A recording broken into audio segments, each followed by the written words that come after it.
എല്ലാവർക്കും നമസ്കാരം. പുതിയ വീഡിയോയിലേക്ക് സ്വാഗതം. ആയുധ നിർമ്മാണത്തിൽ ലോകത്തിലെ എല്ലാ രാജ്യങ്ങളെയും അനുദിനം അമ്പരിപ്പിച്ചുകൊണ്ടിരിക്കുകയാണ് ഇന്ത്യ. നമുക്കറിയാം, ഈ ഓപ്പറേഷൻ സിന്ദൂറിന് ശേഷം ഇന്ത്യയിൽ ഉൽപ്പാദിപ്പിച്ചെടുത്ത ആയുധങ്ങൾ, പ്രത്യേകിച്ച് മേക്ക് ഇൻ ഇന്ത്യ സ്കീമിൽ ഉൽപ്പാദിപ്പിച്ചെടുത്ത ആയുധങ്ങളുടെ സ്ട്രൈക്ക് റേറ്റ് എത്രയാണെന്ന് ലോകരാജ്യങ്ങൾ നേരിട്ട് കണ്ടതാണ്. അതിനുശേഷം ഇന്ത്യ ഒരുപാട് പ്രഖ്യാപനങ്ങൾ നടത്തി. അതായത് ന്യൂ ജനറേഷൻ ഒരുപാട് വെപ്പൺസ് നമ്മൾ ഉണ്ടാക്കാൻ പോകുന്നു, പ്രത്യേകിച്ച് അഗ്നി സീരീസിൽപ്പെട്ട മിസൈൽസൊക്കെ. അതിൻ്റെ കപ്പാസിറ്റി എത്രയാണെന്ന് വെച്ച് കഴിഞ്ഞാൽ, ഈ അഗ്നി 345 റേഞ്ച് എന്ന് വെച്ച് കഴിഞ്ഞാൽ ഏകദേശം 15,000 കിലോമീറ്റർ വരും. ഈ 15,000 കിലോമീറ്റർ എന്ന് പറയുന്നത് ഈ മുംബൈയിൽ നിന്നോ ഡൽഹിയിൽ നിന്നോ ഇത് വിക്ഷേപിച്ച് കഴിഞ്ഞാൽ ന്യൂയോർക്കിൽ പോയി വീഴും. അതായത് ഇന്ത്യ അമേരിക്ക ആകാശ ദൂരം എന്ന് പറയുന്നത് ഏകദേശം 12,000 കിലോമീറ്റർ ആണ്. അപ്പോൾ അതിൻ്റെ റേഞ്ച് അതിലും അപ്പുറത്താണ്. ശരിക്കും ഇപ്പോൾ അമേരിക്കയുടെ കയ്യിൽ പോലും ഇല്ല ഇത്ര ഡിസ്റ്റൻസിൽ ലോഞ്ച് ചെയ്യാൻ പറ്റുന്ന ഒരു മിസൈൽ. അപ്പോൾ ഇതുമായി ബന്ധപ്പെട്ട് ഈ ശ്രേണിയിൽപ്പെട്ട ഏറ്റവും പുതിയ അപ്ഡേറ്റ് എന്താണെന്ന് വെച്ച് കഴിഞ്ഞാൽ, ഇന്ത്യ ലോകരാജ്യങ്ങളെ ശരിക്കും ഞെട്ടിക്കാൻ പോവുകയാണ്. അതായത് ആരുടെ പക്കലും ഇല്ലാത്തൊരു സാധനം ഇന്ത്യ സ്വന്തമായിട്ട് ഉൽപ്പാദിപ്പിച്ചെടുക്കാൻ പോവുകയാണ്. അതിൻ്റെ പേരിപ്പോൾ, അതായത് ഇപ്പോൾ ടെമ്പററി ആയിട്ട് കൊടുത്തൊരു പേരെന്ന് വെച്ചാൽ ധർത്തി എന്നാണ്. അതായത് ഈ ആയുധത്തിൻ്റെ പ്രത്യേകത എന്താണെന്ന് വെച്ച് കഴിഞ്ഞാൽ, ഇതൊരു വലിയ മിസൈലാണ്. ഇത് ഉപയോഗിച്ചുകൊണ്ട് നമുക്ക് കൃത്രിമമായ സുനാമി ഉണ്ടാക്കാൻ പറ്റും, ഭൂകമ്പം ഉണ്ടാക്കാൻ പറ്റും. ഓൾറെഡി നമ്മൾ കാണിച്ചു കൊടുത്തതാണ്. ഞാനൊരു ഉദാഹരണം പറഞ്ഞുതരാം. ഈ ടെക്നോളജി ഓൾറെഡി നമ്മുടെ കയ്യിലുണ്ട്. അതിൻ്റെ പേലോഡ് നമ്മൾ മാറ്റി കൊടുത്താൽ അതിൻ്റെ ശക്തി കൂടും, അതിൻ്റെ ഡിസ്ട്രക്ഷൻ്റെ പവർ കൂടും.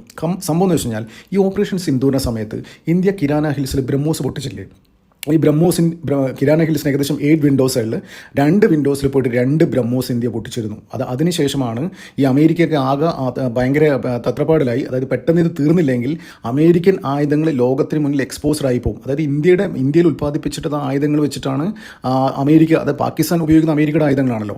ഇന്ത്യ ഇതൊക്കെ അടിച്ചിട്ട് കഴിഞ്ഞാൽ അന്താരാഷ്ട്ര വെപ്പൺ മാർക്കറ്റിൽ അമേരിക്കയുടെ ആ പിടിയങ്ങ് പോകുന്നവർക്ക് മനസ്സിലായ കൊണ്ട് തന്നെയാണ് പെട്ടെന്ന് ഇന്ത്യയുടെ കാല് പിടിച്ചിട്ട് ഓപ്പറേഷൻ സിന്ദൂർ അവസാനിപ്പിക്കണമെന്ന് പറഞ്ഞത്. അതവിടെ നിൽക്കട്ടെ. അപ്പോൾ ആ സമയത്ത് കിരാന ഹിൽസിൽ ഇന്ത്യ ബ്രഹ്മോസ് പൊട്ടിച്ചപ്പോൾ ലോകരാജ്യങ്ങളെല്ലാം റിപ്പോർട്ട് ചെയ്ത ഒരു കാര്യമുണ്ട്. അതായത് ന്യൂർക്കാൻ എയർബേസിന് ഏകദേശം 15-20 കിലോമീറ്റർ അപ്പുറത്താണ് ഇതുള്ളത്, കിരാന ഹിൽസ്.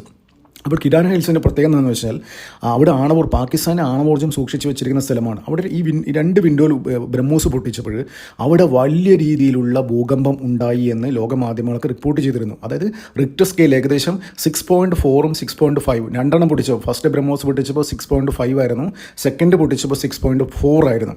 ദാറ്റ് മീൻസ്, അതായത് ഇന്ത്യ ഉപയോഗിച്ചിരിക്കുന്ന ആ ബ്രഹ്മോസിന് ഭൂകമ്പം ഉണ്ടാക്കാനുള്ള കഴിവുണ്ട് എന്ന്. ഒരു കാര്യം പറഞ്ഞുതരാം, ഈ ബ്രഹ്മോസ് ഇന്ത്യ റഷ്യൻ കൊളാബറേഷനാണ്. പക്ഷേ അതിൻ്റെ സോഴ്സ് കോഡ് ഉണ്ടല്ലോ, സോഴ്സ് കോഡ് 2 രാജ്യങ്ങൾക്കും വേണമെങ്കിൽ എങ്ങനെ വേണമെങ്കിലും ഉപയോഗിക്കാം. പക്ഷേ ഇന്ത്യയിൽ ഉൽപ്പാദിപ്പിച്ചെടുത്ത ആ ബ്രഹ്മോസിലുണ്ടല്ലോ ഒരുപാട് എക്സ്ട്രാ സാധനങ്ങൾ കയറ്റിയിട്ട് അതിന് ഭയങ്കര നശീകരണ ശേഷി കൊടുത്തിരിക്കുകയാണ്. അതുകൊണ്ട് തന്നെ തന്മൂലമാണ് അവിടെ ഭൂകമ്പം രേഖപ്പെടുത്തിയത്. ദാറ്റ് മീൻസ് എന്താണ്, നമുക്ക് കൃത്രിമമായിട്ട് ഭൂകമ്പം ഉണ്ടാക്കാൻ അറിയാം ഈ ബ്രഹ്മോസിന്. ഈ അത്തരത്തിലുള്ള ടെക്നോളജികളാണ് ഈ ബ്രഹ്മോസിൽ പ്രോഗ്രാം ചെയ്തു വെച്ചിരിക്കുന്നത്. അപ്പോൾ നമ്മളിപ്പോൾ ഉണ്ടാക്കാൻ പോകുന്ന പുതിയ ധർത്തി എന്ന് പറയുന്ന ആയുധമുണ്ടല്ലോ, ഇതേ സാധനം തന്നെ, ഈ ബ്രഹ്മോസിലെ ടെക്നോളജി തന്നെയാണ്.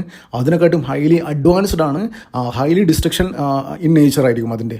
1 ഭൂകമ്പം നേരത്തെ 6.5 ആ റേഞ്ചിലാണ് ഉണ്ടായത്. ഇനി ഉണ്ടാക്കാൻ പോകുന്നത് ഒരു 7, 10, 9, 10 എബോ ആയിരിക്കും, അല്ലെങ്കിൽ 10 അടുത്തായിരിക്കും. ഒന്ന് ആലോചിച്ച്, റിക്ടർ സ്കെയിലിൽ ഒരു 10 എന്ന് പറയുന്ന ഒരു റീഡിംഗ് രേഖപ്പെടുത്തി കഴിഞ്ഞാൽ എന്തായിരിക്കും അവസ്ഥ? നമുക്കറിയാം, ഈ ഗുജറാത്തിൽ കച്ചിലൊക്കെ ഭൂകമ്പം ഉണ്ടായ സമയത്ത് അവിടെ രേഖപ്പെടുത്തിയത് 8.5, 8.9 അങ്ങനെയുള്ള സംഭവങ്ങളൊക്കെയാണ്. അപ്പോൾ ഈ ടെക്നോളജി ധർത്തി എന്ന് പറയുന്ന ഇതിൽ ഇൻകോർപ്പറേറ്റ് ചെയ്യാൻ പോവുകയാണ്.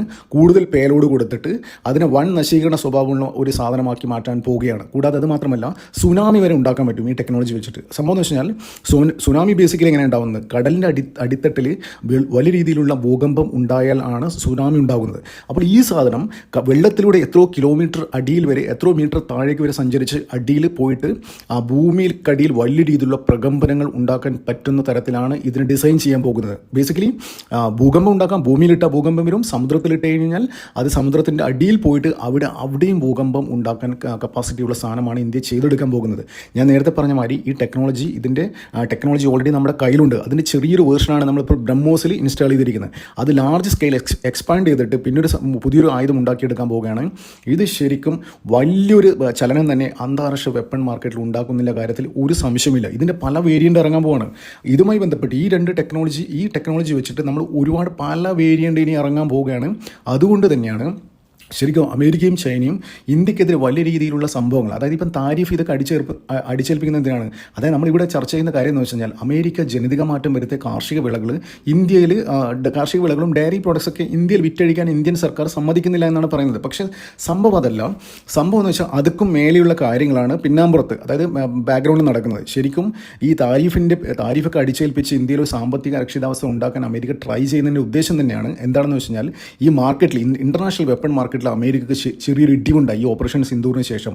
അതായത് പാകിസ്ഥാൻ ഉപയോഗിച്ച ആയുധങ്ങൾ കൂടുതലും കൊടുത്തത് അമേരിക്കയുടെ ആയിരുന്നു, ചൈനയുടേതായിരുന്നു, തുർക്കിയുടെ ആയിരുന്നു. പക്ഷേ ഇന്ത്യയിൽ ഉൽപ്പാദിപ്പിച്ചെടുത്ത ആയുധങ്ങൾ വെച്ചിട്ടും റഷ്യയുടെ ആയുധങ്ങൾ വെച്ചിട്ടും നമ്മളെല്ലാം തകർത്തു. ഒരു ഡ്രോൺ പോലും ഇന്ത്യൻ മണ്ണിൽ ടച്ച് ചെയ്തില്ല. അതായത് തുർക്കിയുടെ ഒരു ഡ്രോൺ പോലും ഇന്ത്യൻ മണ്ണിൽ ടച്ച് ചെയ്തില്ല. പിന്നെ നമ്മൾ അവിടെ തന്നെ ഈ ഓപ്പറേഷൻ സിന്ദൂറിൻ്റെ ബ്രീഫിംഗ് ഉണ്ടായിരുന്നില്ല. ഈ അടുത്ത കാലത്ത് എയർഫോഴ്സിൻ്റെ ചീഫ്, അദ്ദേഹത്തിൻ്റെ പേര് ഞാൻ മറന്നുപോയി, അദ്ദേഹം ഇത് ബ്രീഫ് ചെയ്യുന്ന സമയത്ത് പറഞ്ഞിട്ടുണ്ടായിരുന്നു വെറും അരമണിക്കൂർ കൊണ്ട് 6 ഫൈറ്റർ ജെറ്റുകൾ നമ്മൾ അടിച്ചിട്ടുണ്ടായിരുന്നു. അതായത് അതിന് ഏകദേശം 3 F-16 പിന്നെ ചൈനയുടെ JAV-17 സീരീസിൽപ്പെട്ട ഫൈറ്റർ ജെറ്റ് വിമാനങ്ങൾ നമ്മൾ വെറും അരമണിക്കൂർ കൊണ്ട് അടിച്ചിട്ടേന്ന്.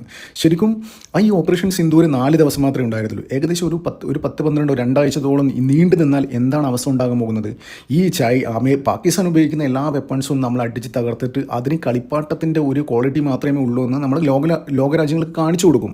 ഓൾറെഡി കാണിച്ചു കൊടുത്തു. അതായത് പാകിസ്ഥാൻ ഉപയോഗിക്കുന്ന അമേരിക്ക, ചൈന വെപ്പൺസൊക്കെ, ചൈന മെയ്ഡ് വെപ്പൺസൊക്കെ കളിപ്പാട്ടത്തിൻ്റെ വിലയേ ഉള്ളൂ എന്ന് നമ്മൾ കാണിച്ചു കൊടുത്തു. കാരണം എന്ന് വെച്ചാൽ അത് ഫുൾ അടിച്ചിട്ടത് നമ്മൾ മെയ്ക്ക് ഇൻ ഇന്ത്യയിൽ ഉൽപ്പാദിപ്പിച്ചെടുത്ത ആയുധങ്ങളാണ്. അതായത് നമുക്ക് ചൈനയുടെയും അമേരിക്കയുടെയും പക്കൽ എന്തൊക്കെ ആയുധങ്ങളുണ്ടെന്ന് എല്ലാവർക്കും അറിയാം. കാരണം എന്താണെന്ന് വെച്ച് കഴിഞ്ഞാൽ ഇൻ്റർനാഷണൽ വെപ്പൺ മാർക്കറ്റിൽ ഏറ്റവും കൂടുതൽ രാജ്യങ്ങൾക്ക് ആയുധം സപ്ലൈ ചെയ്യുന്ന ഒന്നാം സ്ഥാനത്തുള്ള അമേരിക്കയാണ്, പിന്നെ ചൈനയാണ്. അപ്പോൾ ഇവർ ഉപയോഗിച്ചെടുക്കുന്ന എല്ലാ ആയുധങ്ങളും എങ്ങനെയാണെന്ന് ലോകരാജ്യങ്ങൾക്ക് അറിയാം, ഇന്ത്യ ഉൾപ്പെടെയുള്ള രാജ്യങ്ങൾക്ക് അറിയാം. പക്ഷേ മേക്ക് ഇൻ ഇന്ത്യയിൽ ഉൽപ്പാദിപ്പിച്ചെടുത്ത ആയുധങ്ങളുടെ പവർ എന്താണെന്ന് അവർ ആർക്കും അറിയില്ല. കാരണം എന്ന് വെച്ചാൽ ഇന്ത്യ അങ്ങനെ ആയുധങ്ങൾ കയറ്റുമതി ചെയ്യാറില്ല. പക്ഷേ ഓപ്പറേഷൻ സിന്ദൂറിന് ശേഷം ചിത്രം മാറി. ഈ ലോക രാജ്യങ്ങളൊക്കെ ശരിക്കും എന്താ പറയണ്ടത്, 2 രാജ്യങ്ങൾ നമ്മൾ യുദ്ധം ഉണ്ടാകുമ്പോൾ അവർ ശ്രദ്ധിക്കും ഏതൊക്കെ വെപ്പൺസാണ് ഉപയോഗിക്കുന്നതെന്നില്ലേ. അപ്പോൾ ഈ സമയത്തൊക്കെ ഇന്ത്യയുടെ സ്ട്രൈക്ക് റേറ്റ് 95 എബോ ആയിരുന്നു. നേരെ മറിച്ച് പാകിസ്ഥാൻ്റെ സ്ട്രൈക്ക് റേറ്റ് 10 താഴെയായിരുന്നു. അവർ അമേരിക്കയുടെയും ചൈനയുടെയും വെപ്പൺസൊക്കെ ഉപയോഗിച്ചിട്ട് പോലും സ്ട്രൈക്ക് റേറ്റിൽ 10 താഴെയായിരുന്നു. ആ സ്ഥാനത്താണ് ഇന്ത്യയിൽ ഉൽപ്പാദിപ്പിച്ചെടുത്ത ആയുധങ്ങൾ ഉപയോഗിച്ചിട്ട് അമേരിക്കയുടെയും ചൈനയുടെയും ആയുധങ്ങൾക്കെതിരെ പോരാടിയിട്ട് സ്ട്രൈക്ക് റേറ്റ് 95 എബോ കിട്ടിയത്. അവിടെയാണ് കളി മാറിയത്. അപ്പോൾ ലോകരാജ്യങ്ങളൊക്കെ ഇപ്പോൾ ഓൾറെഡി നമ്മൾ ബ്രഹ്മോസൊക്കെ ഒരുപാട് രാജ്യങ്ങൾക്ക് കൊടുത്തു. പിന്നെ ഒരുപാട് രാജ്യങ്ങൾക്ക് ക്യൂ നിൽക്കുകയാണ്. മേക്ക് ഇൻ ഇന്ത്യയിൽ ഉൽപ്പാദിപ്പിച്ചെടുത്ത ആയുധങ്ങൾ വാങ്ങാൻ വേണ്ടിയിട്ട് ഗ്രീസ്, അർമേനിയ അങ്ങനെയുള്ള രാജ്യങ്ങളൊക്കെ ഓൾറെഡി ഇപ്പം വലിയ രീതിയിൽ കോൺട്രാക്ട് സൈൻ ചെയ്തിരിക്കുകയാണ്. പിന്നെ അത് മാത്രമല്ല പല യൂറോപ്യൻ രാജ്യങ്ങളും ഇന്ത്യയായിട്ട് ടൈപ്പ് ചെയ്യാൻ പോവുകയാണ്, ഇന്ത്യ ഇൻവൈറ്റ് ചെയ്യാൻ പോകണം. അത് നിങ്ങൾ നമ്മുടെ രാജ്യത്ത് വന്നിട്ട് വെപ്പൺ യൂണിറ്റ് ഇത് ചെയ്യണം, നമ്മൾ അതിനുവേണ്ടി എല്ലാ സഹായങ്ങൾ ചെയ്തു തരും. അവരുടെ കോൺട്രാക്ട് എന്ന് വെച്ചാൽ നമ്മൾ ആ രാജ്യത്ത് പോയിട്ട് വെപ്പൺ ഉണ്ടാക്കും, എന്നിട്ട് ആ രാജ്യങ്ങൾക്ക് കൊടുക്കും. പിന്നെ അത് മാത്രമല്ല മറ്റു രാജ്യങ്ങൾക്ക് സെല്ല് ചെയ്യുകയും ചെയ്യാം.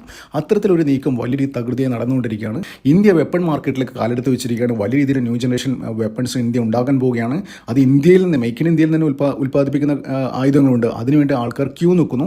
അത്തരത്തിലൊരു അവസ്ഥയിൽ അമേരിക്കക്ക് പിടി പോകുന്നില്ല കാര്യത്തിൽ ഒരു സംശയമില്ല. അത് വെപ്പൺ മാർക്കറ്റിലേക്ക് ഇന്ത്യ കടന്നു കഴിഞ്ഞാൽ അമേരിക്കയുടെ കാര്യം കട്ടപ്പുകയാണ്. പക്ഷേ റഷ്യയും ഇസ്രയേലും കട്ടക്ക് നിൽക്കുന്നുണ്ട്. ഈ അടുത്ത കാലത്താണ് വ്ളാഡിമിർ പുടിൻ ഇന്ത്യയിൽ വന്നിട്ട് വലിയ രീതിയിലുള്ള കോൺട്രാക്റ്റുകൾ സൈൻ ചെയ്തിരുന്നു. അതായത് നമ്മൾ ഇന്ത്യയിലാണ് ഉൽപ്പാദിപ്പിക്കുന്നത്, റഷ്യൻ കൊളാബറേഷനിൽ. പിന്നെ മറ്റൊരു ന്യൂസ് കൂടി ഉണ്ട്.